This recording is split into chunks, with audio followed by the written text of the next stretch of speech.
entre soberanía nacional y intervención por dictaduras. El país que más reservas de petróleo tiene en el mundo es nada más y nada menos que Venezuela. Venezuela ya no estaba en el polo de los Estados Unidos en el tema del petróleo, y no nada más eso, sino que estaba vendiendo su petróleo directamente a China y no en dólares americanos, lo cual debilitaba la posición del dólar como moneda de supremacista a nivel mundial.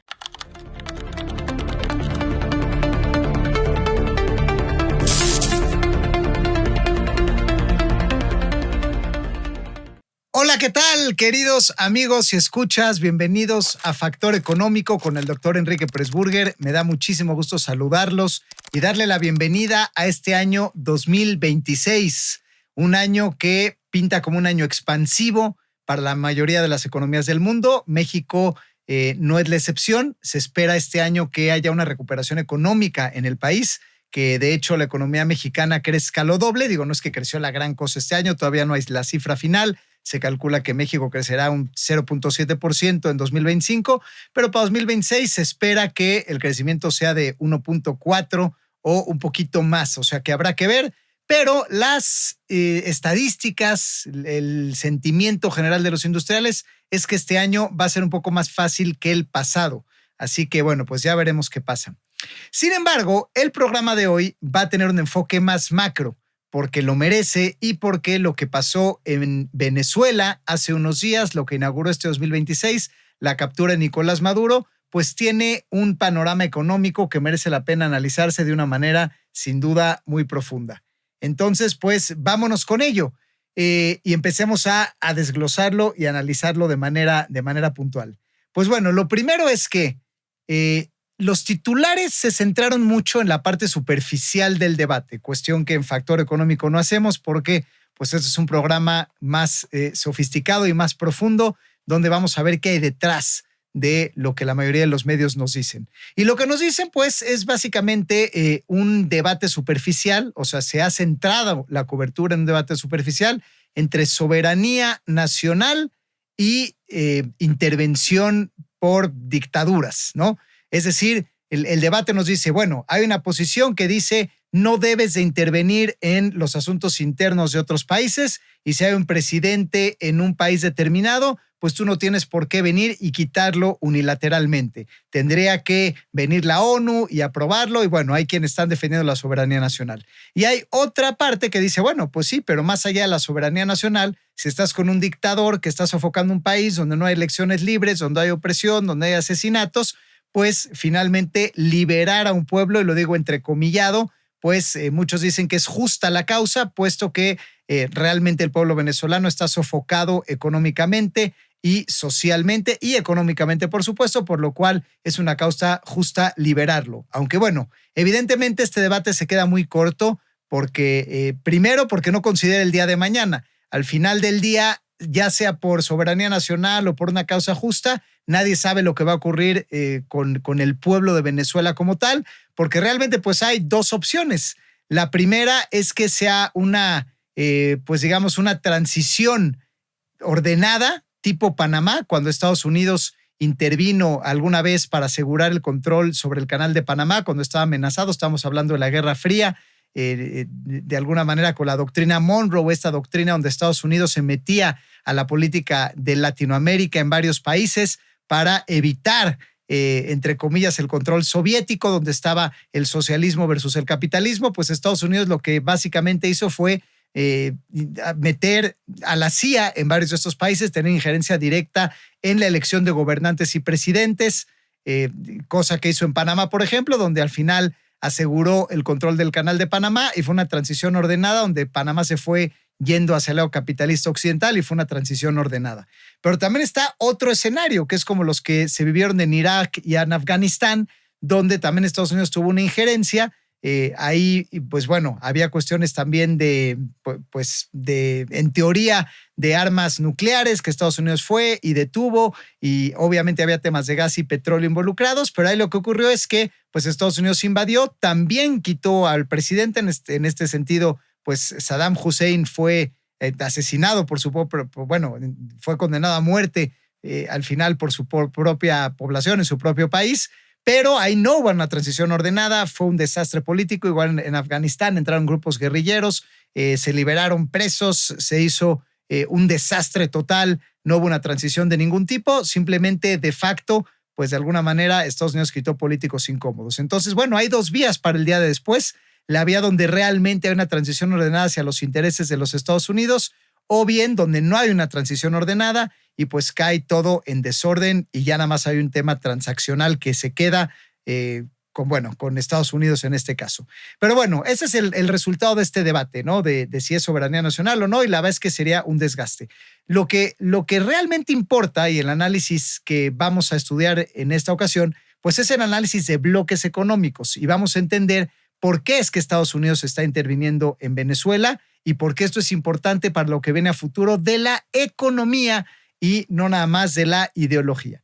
Pues bueno, resulta que de alguna manera hoy en día sabemos que el país, fíjense ustedes bien, que más reservas de petróleo tiene en el mundo es nada más y nada menos que Venezuela.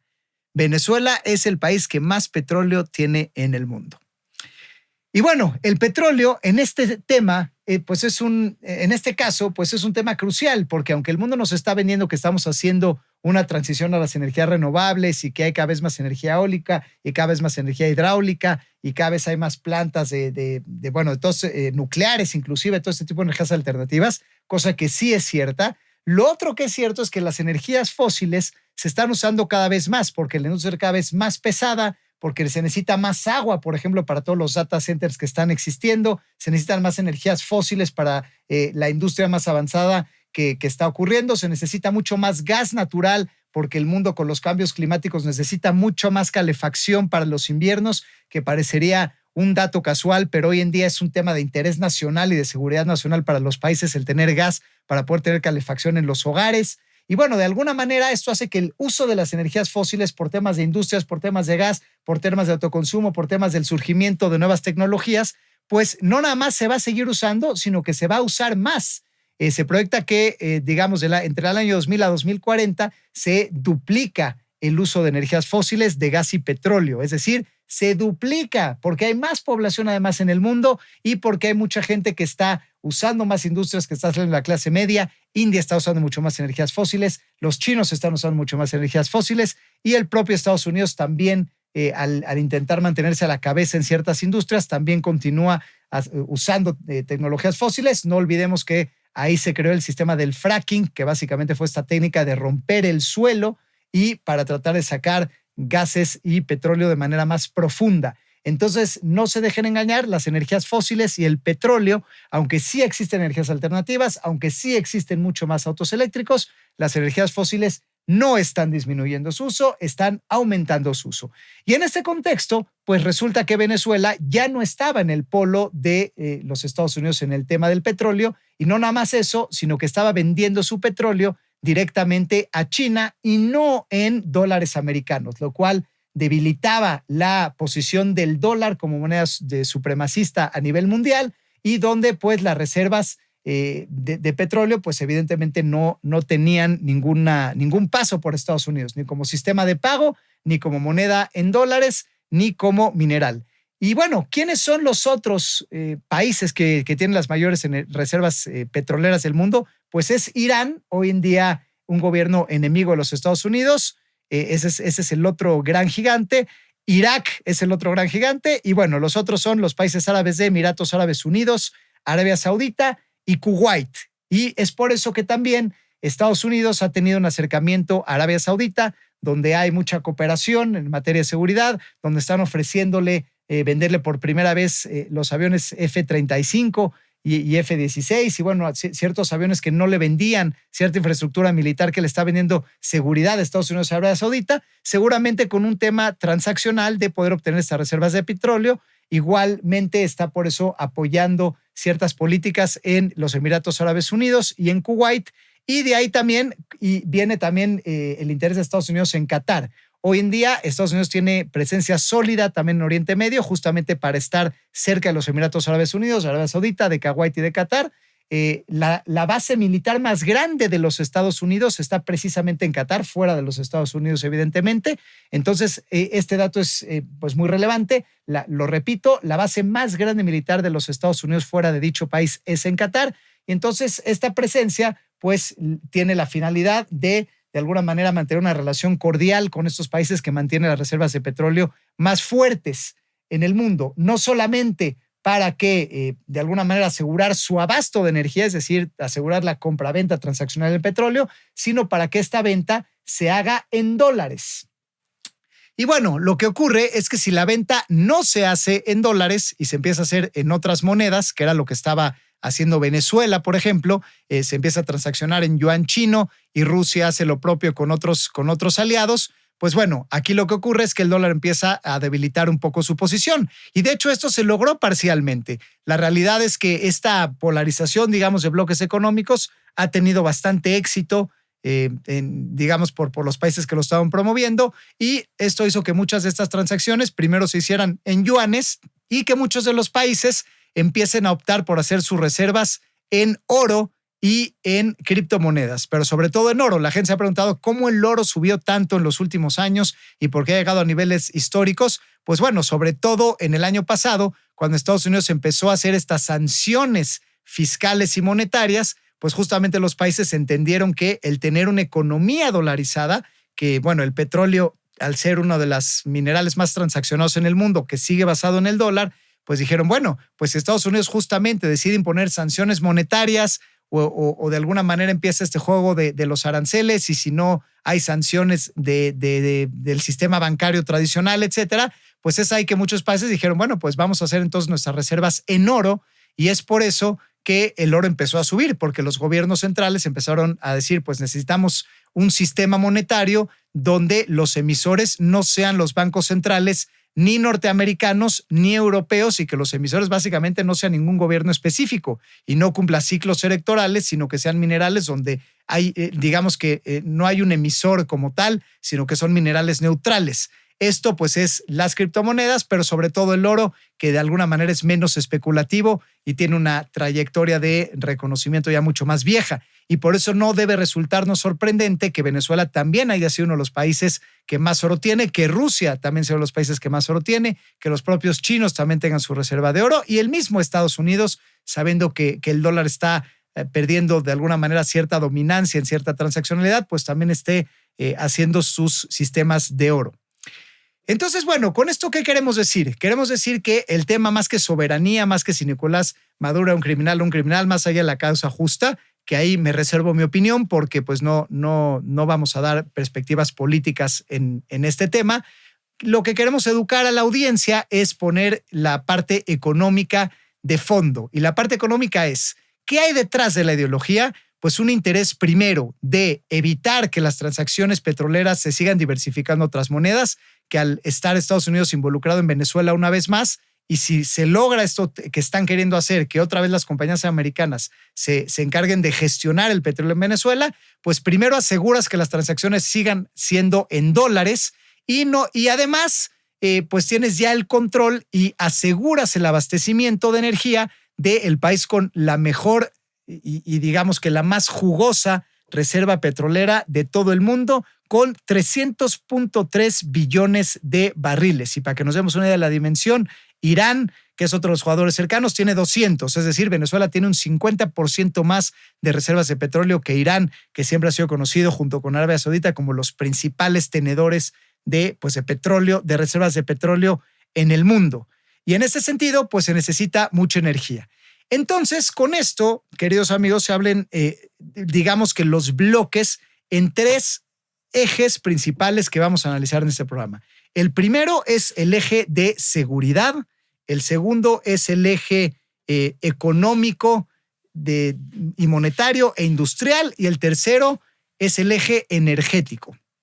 Entonces, bueno, pues vamos a empezar a analizar cada uno de ellos para rematar con este análisis profundo. Pues bien, empecemos primero con el tema industrial.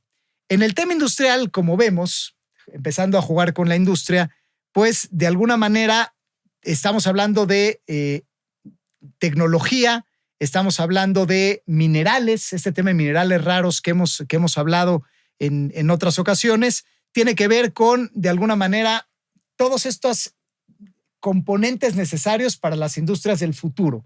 Los chips inteligentes para hacer los robots, para hacer automatizaciones de máquinas industriales, para poder gestionar todo la inteligencia artificial, todos los nuevos modelos económicos, todas las energías mucho más sofisticadas, las técnicas de perforación también más profundas y más sofisticadas, todo lo que tiene que ver con alta tecnología en utensilios, en hogar, en construcción, en impresoras 3D. Bueno, mucho de esto que se basa en chips avanzados tiene la necesidad de utilizar lo que se llaman minerales raros, que básicamente se extraen del subsuelo y necesitan técnicas de refinación avanzada para poder usarse en la industria. En este eje industrial, quien lleva la ventaja es nada menos que China.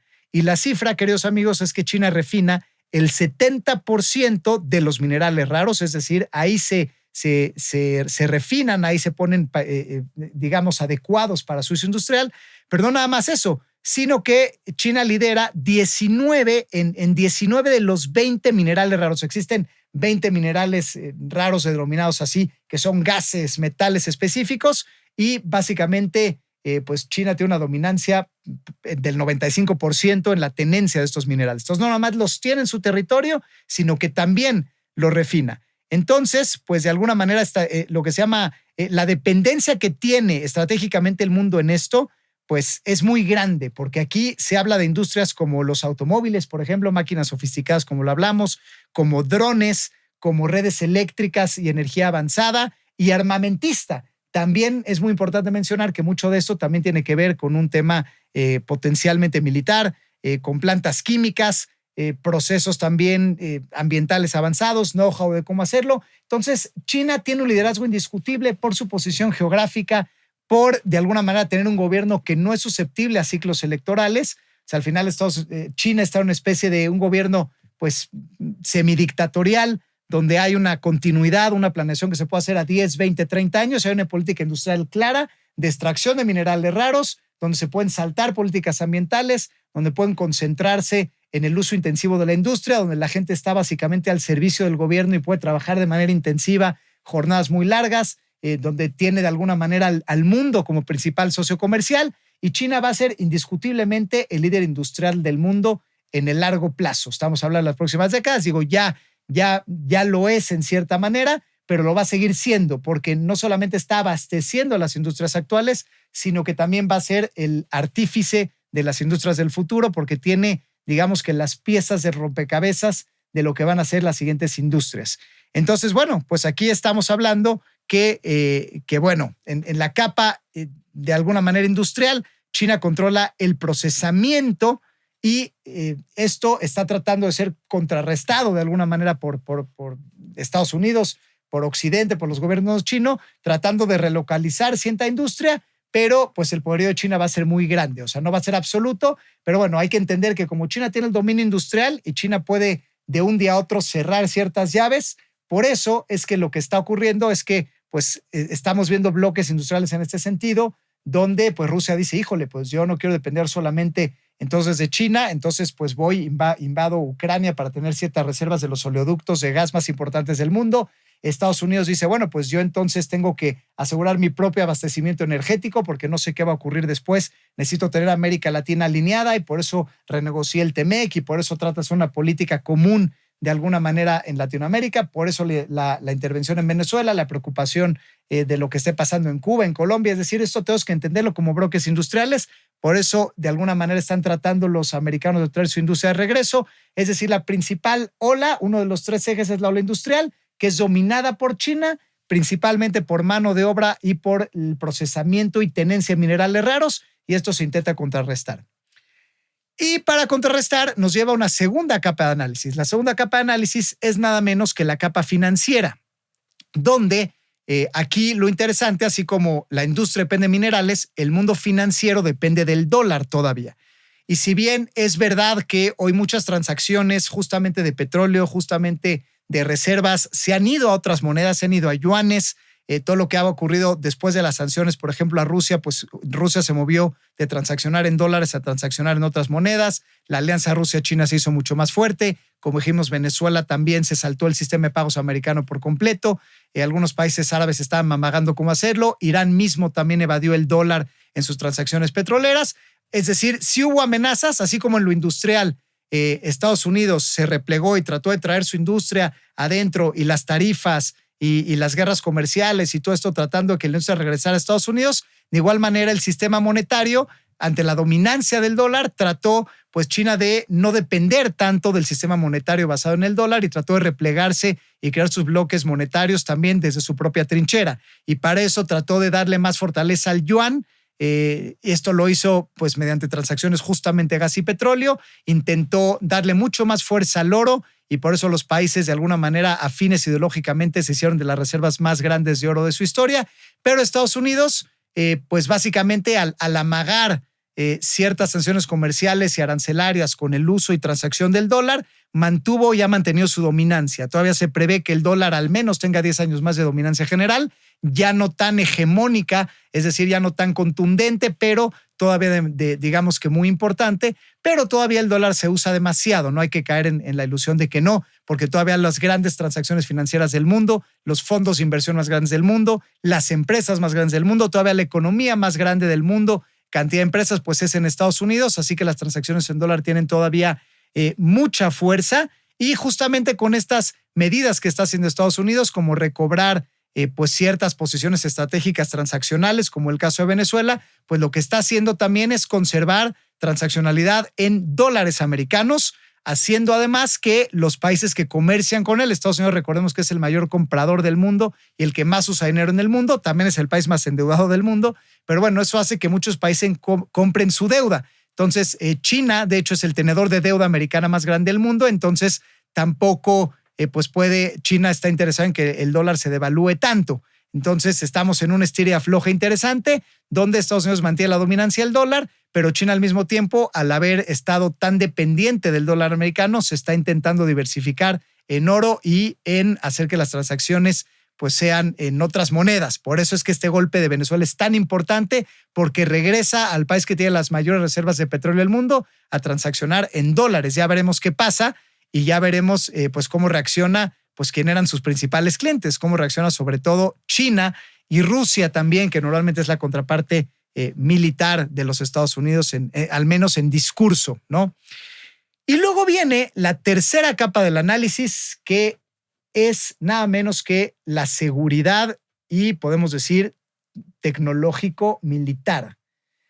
Entonces, tenemos por un lado industrial, que lidera China, por otro lado económico-financiero, que lidera Estados Unidos, y tenemos la capa tecnológica-militar, que hoy en día lidera Estados Unidos, pero China quiere empezar a disputar. Y básicamente, ¿qué es eso? Pues bueno, este tercer pilar de tecnología y seguridad nacional, seguridad militar, es la moneda de cambio para poder amarrar a los países, ya sea a depender industrialmente de un país o a depender monetariamente de un otro país. Y entonces, básicamente, en lo que consiste este eje es en vender a los países esta seguridad y lograr negociaciones a cambio.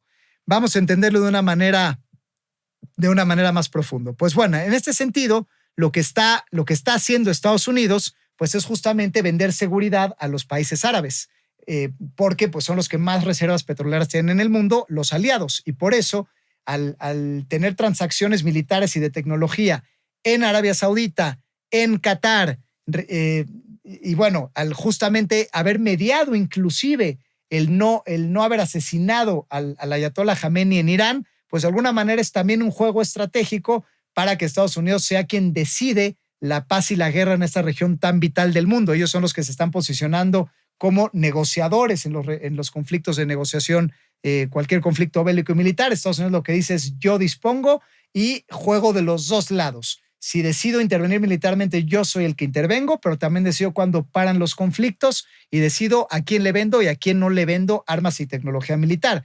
Y ojo que este tiene un doble juego, y por eso unimos este tercer pilar con el tema tecnológico, que aquí viene una condición donde dice, bueno, yo te vendo, por ejemplo, mis aviones más avanzados de guerra a ti, Arabia Saudita, pero tú tus chips avanzados y de inteligencia los tienes que compartir conmigo. O sea, en materia tecnológica no puedes irte con China, por ejemplo. Es decir, viene condicionado. O sea, yo aseguro que no te ataquen, te doy la mejor tecnología militar, pero tú me tienes que dar tecnología en inteligencia artificial, por ejemplo, en chips avanzados. Es decir, hay una doble negociación en este sentido, donde la seguridad e integridad de las naciones se vuelve una moneda de cambio.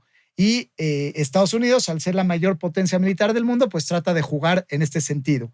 En América Latina está un poco jugando también esta posición de manera interesante, donde, pues bueno, la declaración de los cárteles de narcotráfico como organizaciones terroristas abre la puerta a este tema. Ya como es terrorismo, ya no es narcotráfico, pues ya no es un crimen. El terrorismo ya es un tema de seguridad nacional que permite la intervención militar.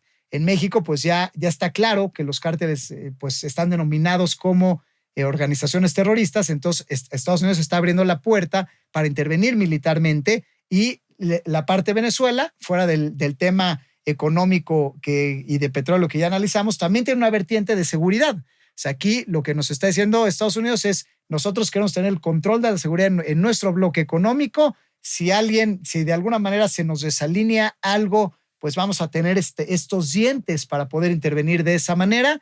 Y lo que queremos es, pues, proteger los intereses militares y que los gobiernos entiendan que hay que negociar, digamos, con los Estados Unidos, porque pues no quiere ser atacado, entonces más bien quiere ser protegido.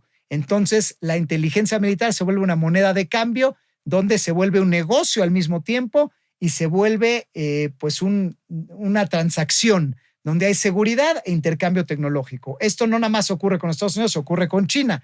Ahora que vimos este tema donde pues Estados Unidos está consolidando su bloque de intervenciones en Latinoamérica, pues China ya veremos que durante 2026 va a subirle de tono muchísimo a su intervención en Taiwán, argumentando lo mismo, que es un tema estratégico, que es un tema de seguridad nacional, y finalmente también estará mandando un mensaje a sus otros satélites, a sus otros países comerciantes, a Malasia, a Vietnam, algunos de sus otros aliados que están en la zona, Kazajstán, Uzbekistán, donde el mensaje enviado será, pues bueno, China también tiene dientes, también vamos a amenazar a Taiwán, también de alguna manera mostrando su poderío militar, intentando relacionar el no te ataco o te protejo a cambio de que mantengas la transacción de inteligencia artificial conmigo, y entonces vuelve esta tercera capa de, digamos, tecnología avanzada y defensa militar, donde entonces China intentará de alguna manera completar su bloque en este sentido, Estados Unidos hará lo propio y pues los países tendrán que decidir. Y bueno, ¿cómo concluimos estos temas? Resumiendo, pues tenemos de alguna manera un sistema multipolar que se está dividiendo de alguna manera en tres ejes estratégicos que van a marcar las alianzas, la macroeconomía, la transaccionalidad de las monedas y el abastecimiento de energía y, por lo tanto, la viabilidad económica de las naciones. Primero, los países están interesados en controlar su energía y aquí cada país tendrá que decidir si transacciona en dólares, si no transacciona en dólares, si se mantiene el sistema de la OPEP, donde Estados Unidos por un lado quiere esto, sistema amigable a la OPEP, tratar de mantener amistades con los países productores de petróleo y tratar de hacerlo en dólares, y por el otro lado está China, está Irán, estaba Venezuela, que estaban tratando de hacer otros sistemas, y este es un primer bloque. Por otro lado está el tema de la industria, de los metales raros, de los nuevos gases, de la tecnología sofisticada que avanza, donde China tiene un liderazgo absoluto, transaccionando 19 de los 20 metales raros principales en el mundo, donde refina el 70% de estos metales, donde ya es el principal socio comercial de más países del mundo. En número, China ya tiene presencia en casi todo el mundo de manera importante, y los países también tendrán que ver industrialmente cómo siguen colaborando por China.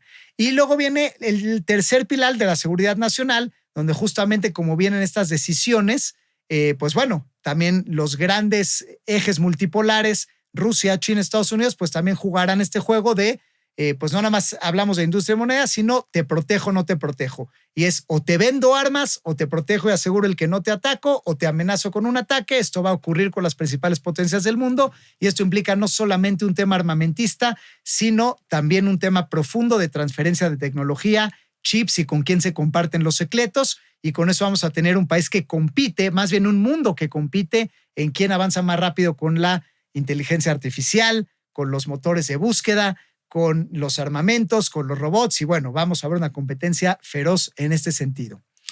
Y terminamos con México. ¿Qué va a hacer? Pues bueno, la respuesta es que no es tan fácil voltear a tomar una decisión de con quién te vas, y lo que está haciendo México, como muchos otros países, es pues irse con un bando en unas cosas y con otro bando en otras cosas. En materia industrial, pues México, al parecer, tuvo mucha tentación de acercarse más a China, pero Estados Unidos parece que fue exitoso en redirigir la industria desde China a Estados Unidos. Se canceló el Dragon Mart, ha habido muchas restricciones arancelarias de la transacción entre México y China, se impusieron muchos aranceles, se incentivó a que México ahorita vaya a renegociar el TEMEC, que venda más a Estados Unidos. México se convirtió en el primer socio comercial de Estados Unidos, ya le vende más que China, y de alguna manera se trató de traer la parte industrial más a Estados Unidos, que fue de alguna manera, parece ser que un éxito en ese sentido del gobierno de Trump. En materia energética, sin embargo, pues bueno, también México es un jugador clave donde tiene una buena reserva de petróleo, ya no es de los jugadores más estratégicos a futuro en el mundo, pero también México se apega en este sentido al bloque de Trump, con transacciones en dólares, transaccionando en dólares, con reservas disponibles para su refinamiento en Estados Unidos, y donde esta transacción a nivel energético sigue jugando, aunque Estados Unidos empieza a apretar también otras fuentes de energía, como dame tu agua, yo como Estados Unidos necesito mi agua también, y empezar a negociar también en este sentido. Y en el tercer eje, en materia de seguridad, es donde México pues ya tiene un poco más de miedo, porque en este sentido ya el tema de seguridad ya no es tan sencillo. Claro que México se ha sentido protegido por Estados Unidos en este sentido, hay un acercamiento, pero ya con lo que ha ocurrido en Venezuela y el hecho de que se declaren los cárteles de narcotráfico como terroristas, el mensaje de seguridad para México es claro. Yo puedo y voy a intervenir militarmente en países donde pues así lo consideren, ¿no? Estados Unidos, hablando desde Estados Unidos.